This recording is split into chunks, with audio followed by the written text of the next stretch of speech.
Hello everyone, চলে আসলাম আবার আরেকটা ব্লগ নিয়ে তোমাদের সাথে শেয়ার করার জন্য।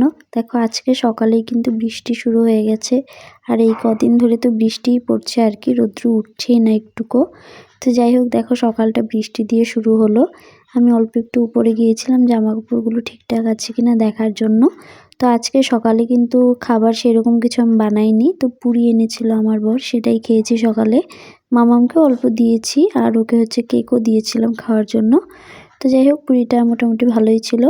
তো তারপরে সোজা চলে গেলাম হচ্ছে দুপুরে রান্নার দিকে। রান্না করব হচ্ছে পনিরের তরকারি, আলু আর হচ্ছে পটল দিয়ে। তো তারপরে দেখো এই যে আমার রান্না কিন্তু হয়ে গেছে প্রায়। তো আজকে পটলের আরেকটা রেসিপি করব, সেটা হচ্ছে পটলের পোস্ত করব অল্প একটু আলু দিয়ে। তো খেতে ইচ্ছে করছিল আজকে, মানে পটলেরই তরকারি আর কি, অন্য কিছু আর নেই। তো এই যে পনিরের তরকারি হয়ে গেছে, এরপর এই যে পোস্তটা বানাচ্ছি, পটলের পোস্ত। জানি এটা অন্যরকম করে বানাই, কিন্তু আমি একটু আলাদাভাবে বানিয়েছি। টুকরো টুকরো করে কেটে নিয়েছি পটলগুলো, আর ছোট ছোট করে আলুও দিয়েছিলাম। তো এই যে আমার রান্না কিন্তু হয়ে গেছে, এদিকে রান্না বাড়াও শেষ। তারপর দেখে আবার বৃষ্টি চলে এসেছে, মানে একবার বৃষ্টি সকাল থেকে হয়েছে, তারপর থেমে গিয়েছিল, এখন আবার বৃষ্টি শুরু হয়ে গেছে। তো ওয়েদারটা মানে একদম ঠান্ডা ঠান্ডা ওয়েদার। তো যাই হোক, তোমরা কে কী রান্না করলে অবশ্যই জানিও, আর হচ্ছে আমার ভিডিওটা কেমন লাগলো অবশ্যই কিন্তু কমেন্ট করে জানিও। যদি ভালো লাগে তাহলে অবশ্যই লাইক করে দিও। যারা যারা ইউটিউব থেকে দেখছো অবশ্যই আমার চ্যানেলটাকে সাবস্ক্রাইব করে দিও, আর হচ্ছে যারা ফেসবুক থেকে দেখছো তারা ফলো করে দিও। তারপর দুপুরে খাওয়া দাওয়া করে অল্প ঘুমিয়েছিলাম সবাই মিলে। তারপর সন্ধ্যাবেলা উঠে মাম্মামকে বই পড়াতে বসেছি, তো সেটাই তোমাদের সাথে চলো অল্প একটু শেয়ার করি ওর পড়াটা। আর জানোই তো, ছোট বাচ্চাকে পড়াতে হলে অনেক কথা বলতে হয়, আমার মাথা একদম নষ্ট হয়ে যায়। তো চলো ওর পড়াটা অল্প একটু তোমরা শুনে নাও।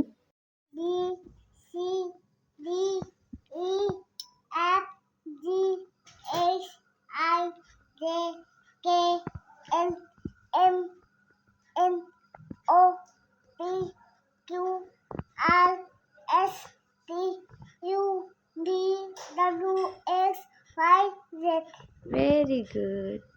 তো ওর কিন্তু পড়া হয়ে গেছে, আরও অনেক কিছু পড়িয়েছি, সব তো আর তোমাদের সাথে শেয়ার করিনি, শুধু এবিসিডিটা ভালো পারে সেটাই শেয়ার করলাম। তো তারপর এখানে লিখতে দিয়েছি 1-2 লিখছে। তো 1-2টা এখনও ভালোভাবে পারে না, মানে দেখে দেখে লিখতে পারে আর কি। তো আমি বলে বলে দিই, ও লেখে আর কি। তো যাই হোক, দেখো ওর লেখাটা তোমরা। আর আজকে কিন্তু ওর পড়া শেষ হওয়ার পর আমরা হচ্ছে প্রোগ্রামেও যাব, সেটাও তোমাদের সাথে শেয়ার করব। তো ভিডিওটা কিন্তু তোমরা স্কিপ করো না, স্কিপ না করে সম্পূর্ণ একদম শেষ পর্যন্ত দেখতে থাকো। আর যেহেতু হচ্ছে গান হবে, তো গানগুলো আমি 2x করে দিব যেন কপিরাইট না আসে। তো চলো ভিডিওটা একদম শেষ পর্যন্ত দেখতে থাকো। তারপর দেখো এখানে কিন্তু আমরা চলে এসেছি প্রোগ্রামে, মাম্মাম এসেছে আমার সাথে, মাম্মামের পাপাও ছিল, আরও অনেকেই ছিল। তো সবাইকে আর ক্যামেরাতে আনতে পারিনি। তো চলো ভিডিওটা একদম শেষ পর্যন্ত দেখতে থাকো।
তারপর দেখো এদিকে কিন্তু মামামও নাচ করা শুরু করে দিয়েছে গান শুনে। ও অনেক টাইম নেচেছে, তাই ও ভাবলাম একটু তোমাদের সাথেও শেয়ার করি।